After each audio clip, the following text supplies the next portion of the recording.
এই পৃথিবীতে কি জানেন বন্ধুরা, মানুষ যতক্ষণ বেঁচে থাকে ততক্ষণই তার মূল্য থাকে। তেমন একটি প্রাণীরও, এই যে আমার পিছনে একটি প্রাণী দেখতে পাচ্ছেন,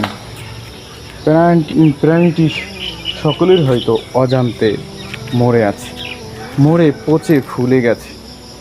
আসলে জীবিত থাকাকালীন সবাই হয়তো প্রাণীটিকে ভালোবাসতো বা কদর নিত, আদর যত্ন করত।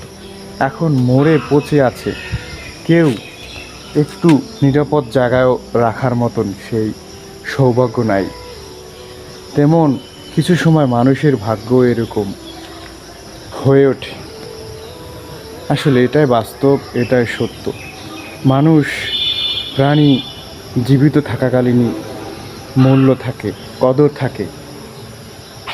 মরে গেলে কোনো মূল্য থাকে না, কদর থাকে না। মানুষ প্রাণী মূল্যহীন হয়ে যায়। এটাই বাস্তব, এটাই সত্য। সকলে ভালো থাকবেন, সুস্থ থাকবেন। আল্লাহ হাফেজ।